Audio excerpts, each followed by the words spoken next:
weekend, the Boston Red Sox and Washington Nationals linked up on an interesting MLB for MLB swap. The Boston Red Sox traded left-handed starting pitcher Connelly early, and the Washington Nationals in return sent over infielder Curtis Mead.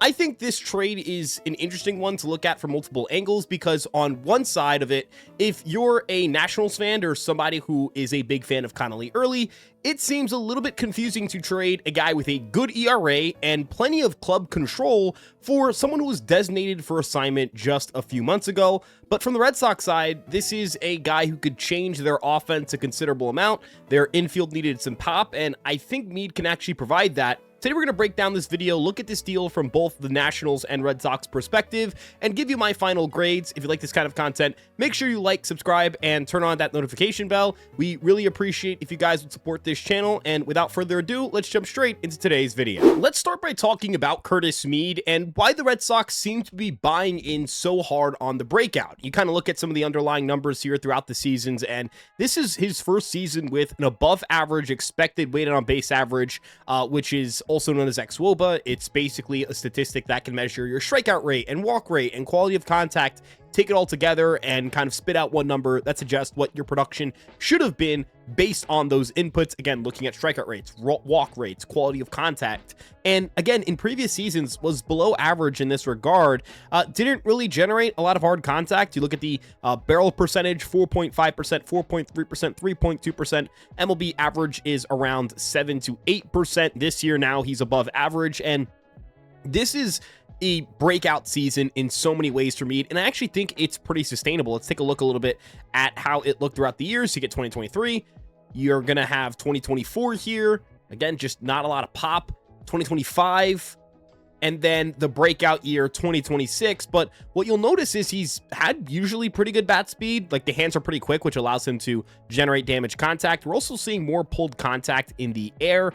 Pull air percentage measures how much of your contact in the air is pulled, and well, Mead gets a lot of balls to left field. We look at this spray chart here of how his hits look, and with Fenway Park, this could be a very enticing swing. There are no home runs to the opposite field this year. In years past, it was kind of evenly distributed. You didn't see a ton of just straight pull side power. This year it's dead pull power, and I think this is where Mead has made his money. You kind of take a look here at his Fangraphs page and some of the underlying numbers here. Again, we can look at the barrel percentage, vastly improved from the years past, and the plate discipline. He's far more selective. Look at the chase percentage, swing percentage. It's a career best 27.8%.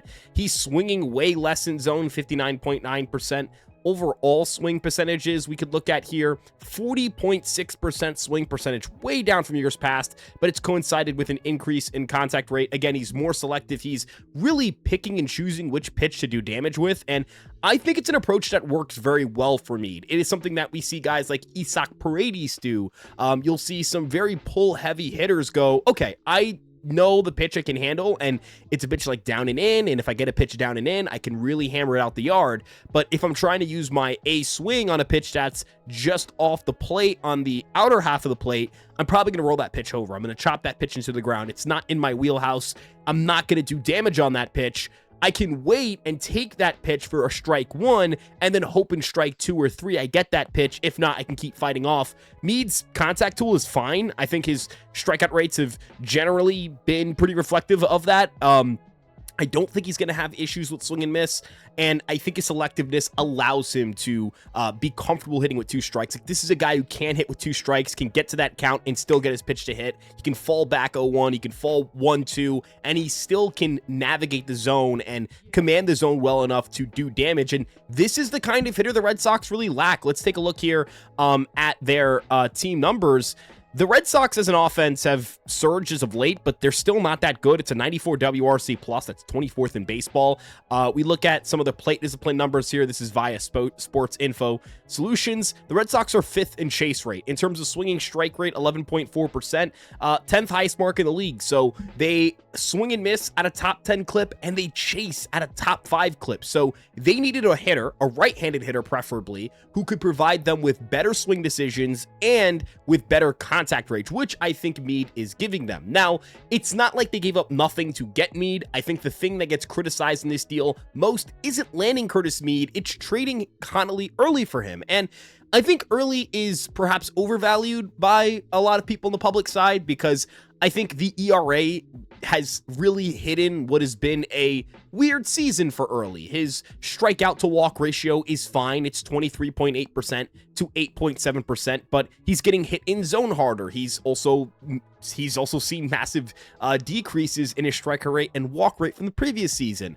Early is someone who has struggled at the minor league level at times with command, and because he doesn't have overpowering stuff, what we're starting to see here is hitters are going to do damage on his fastballs, or he's going to have to miss out of zone with them so that they don't get hit hard. He's not executing his breaking balls, these big slow sweepers, this big slow curveball at 80 miles per hour. If you leave it in zone, it's gonna get hit hard, and it has been hit hard. Early doesn't have the overpowering velocity or the outlier movement. He does have a funky arm angle, but it's not enough to get hitters off of his stuff and to keep hitters from crushing his pitches if he isn't commanding or locating well, and he currently isn't locating well. Now, for the Red Sox, they might have viewed this as an opportunity to sell high and get a good player back. For the Nationals, it's something where you're acquiring a player who doesn't have a stuff deficiency right now.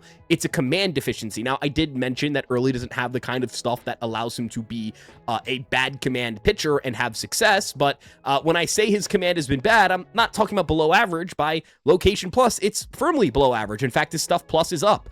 Could you maybe get that location plus at 97? Could you shoot it up a little bit? Could the Nationals get him to a point where it's league average? With league average command, Early is probably providing better home run per 9 rates. He's not getting hit as hard. He's, generating better strikeout to walk rates. And suddenly you can squint your eyes and you can see a 4 flat ERA guy year in, year out, maybe even better, maybe get a 3.7, 3.8 ERA guy. The Nationals are a smart organization. It's important to note that Paul Taboni was inside the Red Sox organization when they drafted Connelly early.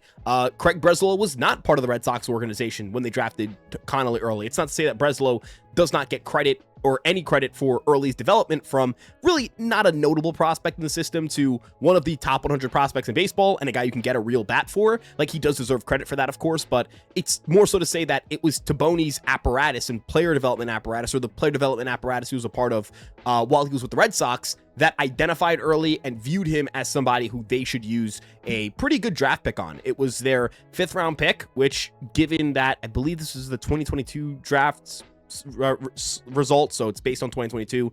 That team was not a playoff team, so that's a pretty decent 5th round pick. I think they might have gone over the luxury tax that year. I could be wrong, but still, pretty valuable pick. So they viewed him as a decent pitching prospect, and he ended up becoming a pretty good one, and he's had his struggles this year, but it's not like he's a lost cause. Now, at the end of the day, I think the Nationals did get more surplus value here. Early has 5 more years of control after this one. That is considerable.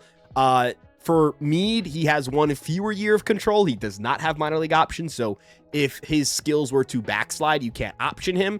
Early does have minor league options. The Nationals could opt to give him some time in AAA just to work on some things, or they could just use him immediately. At the end of the day, his xFIP is league average. His skill interactive ERA is league average. His strikeout to walk rate is actually a little bit better than league average. So Early is, in my opinion, still a good starting pitcher, or at least capable of being a good starting pitcher.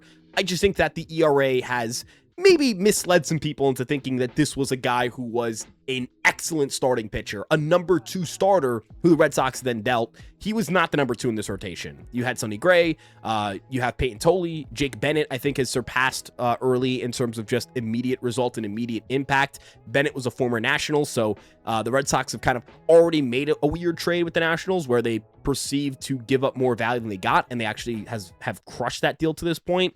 Maybe this deal is a second addition to that, but I think that the Nationals could actually turn Early into a pretty good starter, and that maybe the Red Sox do go on to regret this trade, but I think it was a necessary deal for both sides. The Red Sox, it was surplus in trade value. I know a lot of people are going to comment or at least mention, and I've seen this argument used online where, well, you could have gotten more for Early. Could you not have gotten Jeremy Pena? Could you not have gotten Zach Neto?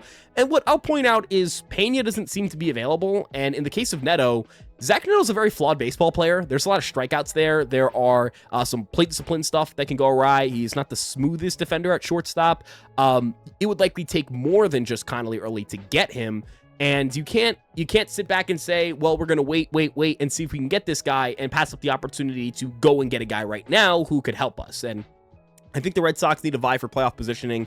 They need to be aggressive. They need to make the moves to improve their offense. And I think Mead is a nice first step towards having what could be a team that stays hot and goes to the World Series. And in the case of the Nationals, might turn Connelly early into a number 2. At the very least, the Nationals can sit back and say with this trade, a guy that we picked up on the waiver wire turned into Connelly early. We traded that guy a few months later for Connelly early. So there is a huge win for the Nationals there.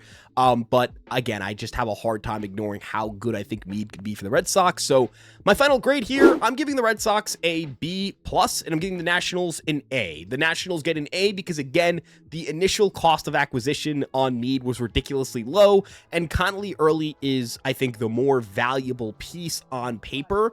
For the Red Sox, it's a B+ because they got better, right? Like, I think this makes them better, but they might have overpaid. And there is a non-zero chance that, hey, maybe down the road, yeah, like I made the argument about Neto, maybe Abrams was available, and maybe Abrams gets moved, and they could have had CJ Abrams if they kept early and packaged him alongside other guys in a deal. But I don't think that's a fair thing to completely hold against them.